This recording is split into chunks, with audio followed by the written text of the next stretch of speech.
بسم اللہ الرحمن الرحیم۔ ایک جج صاحبہ ایک مجرم کو سزا دینے کا واقعہ بیان کرتے ہوئے بتاتی ہیں کہ میں اندرون سندھ ایک پسماندہ سی تحصیل میں فرائض سر انجام دے رہی تھی کہ میرے سامنے ایک مجرم کو پیش کیا گیا جس نے دوران ڈکیتی نہ صرف خاتون سے جنسی زیادتی کی تھی بلکہ اسے ہوس مٹانے کے بعد قتل بھی کر دیا تھا۔ شواہد کے مطابق خاتون کے گلے میں پھندا ڈال کر اسے چھت میں لگی ہک سے لٹکا دیا گیا تھا، مگر خاتون کے ہاتھ اور پاؤں کھلے تھے۔ حیرت انگیز طور پر گردن میں لگے پھندے کو خاتون نے صرف ایک بار پکڑ کر چھڑوانے کی کوشش کی تھی، اور مجھے یہ بات بہت عجیب لگی تھی کیونکہ جب دم گھٹنے سے موت ہوتی ہے تو انسان ایڑیاں رگڑتا ہے، گلے لگے پھندے کو نکالنے کی بھرپور کوشش کرتا ہے، مگر اس خاتون نے ایسا بالکل بھی نہیں کیا تھا، چونکہ رسی کے بنے پھندے پر خاتون کی انگلیوں کے نشانات موجود تھے، جس سے یہ صاف ظاہر ہوتا تھا کہ خاتون کو زندہ حالت میں پھندے سے لٹکایا گیا تھا۔ میں نے یہی سوال تفتیشی افسر سے بھی کیا تھا کہ خاتون نے خود کو پھندے سے آزاد کرانے کے لیے ہر ممکن کوشش کیوں نہیں کی تھی۔ میرے سوال کے جواب میں تفتیشی افسر نے جواب دیا کہ نہ تو ہمارا خیال اس طرف گیا ہے اور نہ ہی ہم نے یہ سوال مجرم سے پوچھا ہے۔ اگر آپ حکم دیں تو دوبارہ تفتیش کر لیتے ہیں۔ میں نے دوبارہ تفتیش کرنے سے منع کرتے ہوئے روبرو کھڑے مجرم کو مخاطب کرتے ہوئے پوچھا کہ اس خاتون کے ساتھ اس قدر بربریت برتنے کی وجہ کیا تھی؟ اور دوسرا، جب تم نے خاتون کو چھت سے لٹکایا تو اس کے ہاتھ بے اختیار پھندے سے آزاد ہونے کی کوشش کے لیے اس پھندے کو بار بار جگہ جگہ پر لگنے چاہیے تھے، مگر وہ بالکل بھی نہیں لگے۔ میری بات سن کر سامنے کھڑا مجرم مکروہ ہنسی ہنسا اور بولا کہ خاتون کا پھندے کو ہاتھ نہ لگانے کی وجہ اس کی ممتا تھی اور قتل کرنے کی وجہ کوئی بھی نہیں تھی۔ مجھے سائیں وڈیرے نے حکم دیا تھا کہ تو جا اور اس عورت کے ساتھ عیاشی کر، مگر مطلب پورا ہو جانے پر تمام ثبوت مٹا دینا، اور اگر میرے کام کی کوئی چیز ملی تو وہ چیز لا کر مجھے دے دینا۔ دراصل خاتون اور اس کا شوہر پڑھے لکھے تھے اور وڈیرے کی دھونس نہیں مانتے تھے، اسی وجہ سے وڈیرے نے میرے ذریعے سے ان کو سزا دینے کا فیصلہ کر لیا تھا، اور وڈیرے کے حکم پر ہی میں نے سزا دے دی تھی اس عورت کو۔ میں دن دہاڑے شوہر کی غیر موجودگی میں اس عورت کے گھر میں گھسا تھا۔ خاتون کے گھر سے سارا قیمتی سامان اور زیور میں نے سمیٹ لیا۔ اس کے بعد میں نے خاتون سے زیادتی کی اور ثبوت مٹانے کی خاطر میں نے خاتون کو پھندے سے لٹکا لیا تاکہ لوگوں کو ایسے لگے کہ جیسے اس عورت نے خودکشی کر لی تھی۔ اور رہی بات خاتون کا پھندے کی طرف ہاتھ نہ لے جانا، تو اس کی وجہ ممتا تھی، کیونکہ خاتون نے ہاتھوں کی مدد سے پھندا پکڑ لیا تو مجھے لگا کہ اسے مرتے مرتے وقت لگ جائے گا۔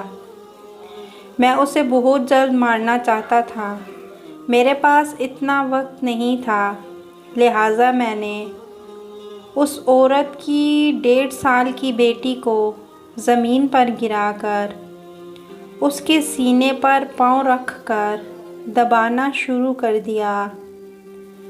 اپنی چھوٹی سی معصوم بچی کو دیکھ کر خاتون اپنی موت کو بھول کر اپنی بچی کی طرف لپکنے لگی اور چند ہی جھٹکوں سے اس عورت کی گردن ٹوٹ گئی۔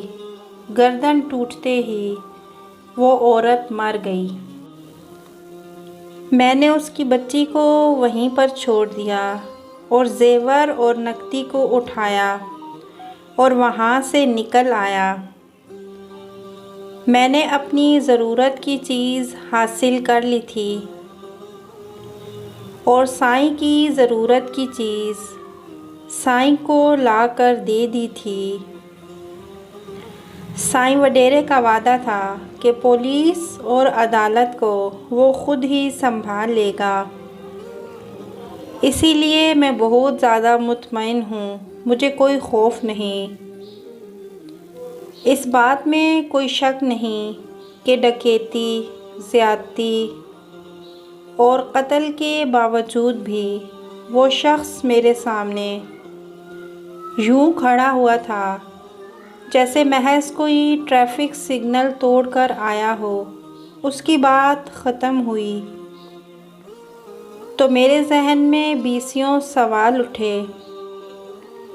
پولیس تفتیش میں کہیں بھی ڈکیتی کی چیزیں وڈیرے کو دینے کا ذکر تک نہیں تھا اور نہ ہی کہیں پر خاتون کی بیٹی پر کیے گئے تشدد کا ذکر تھا اور نہ ہی ڈکیتی کی واردات میں لوٹا گیا مال مسروقہ پورا لکھا گیا تھا، جس سے صاف ظاہر تھا کہ پولیس والوں کو خدا تعالیٰ سے زیادہ اس ظالم وڈیرے کا خوف تھا۔ میں نے مجرم کو 3 بار سزائے موت سنائی تھی، جس پر بعد ازاں مجھے خود بھی قانونی کارروائی کا سامنا کرنا پڑا تھا، مگر میں نے سزا کے اضافی نوٹ میں لکھا تھا 1 بار سزائے موت زیادتی کے جرم میں اور دوسری بار سزائے موت قتل کے جرم میں، جبکہ تیسری بار سزائے موت اس 1.5 سال کی معصوم یتیم ننھی کلی پر ظلم کرنے کے جرم میں تھی۔ ساتھ ہی تفتیشی افسر کو میں نے سائیں کو شامل تفتیش کرنے کا حکم دے دیا تھا، گو کہ سائیں کبھی قصوروار ثابت نہیں ہو سکا۔ مجھے معلوم تھا وہ کبھی مجرم ثابت نہیں ہوگا، مگر میں نے جہاں تک ممکن تھا انصاف کرنے کی کوشش کی تھی۔ میرے فیصلے کی وجہ سے مجھے بھی جواب دہ ہونا پڑا تھا اور متعلقہ فارم پر مجھ سے اتنی سخت سزا کی وجہ پوچھی گئی تو سامنے بیٹھی خاتون ممبر کو الگ کر کے میں نے اپنے جسم پر جلنے اور زخموں کے نشانات دکھاتے ہوئے کہا کہ میں نے سوتیلی ماں کے پاس پرورش پائی ہے، اور جب مجھے خیال آیا کہ وہ 1.5 سال کی بچی بھی اب سوتیلی ماں کے پاس پرورش پائے گی تو مجھے اس ظالم شخص کے اس جرم کی سزا موت سے کم نظر نہیں آئی۔ میری تکلیف کو سمجھتے ہوئے فارم کے تمام ممبران نے مجھ سے ہمدردی کا اظہار کرتے ہوئے مجھے نرمی سے قوانین کو مد نظر رکھ کر چلنے کا کہا اور میرے فیصلے کو برقرار رکھنے کا حکم بھی دے دیا۔ جب میرا کیس ختم ہوا تو اس فارم کے تمام مرد ممبران نے میرے سر پر دست شفقت رکھا اور میں رونے لگی تو انہوں نے وجہ پوچھی۔ میں نے روتے ہوئے بتایا کہ جب سے سوتیلی ماں گھر میں آئی تھی اس دن کے بعد سے پہلی بار کسی نے اتنی شفقت سے میرے سر پر ہاتھ رکھا ہے۔ خاتون ممبر نے مجھے گلے لگا کر بوسہ شفقت دیا اور ڈھیروں دعائیں دے کر رخصت کر دیا۔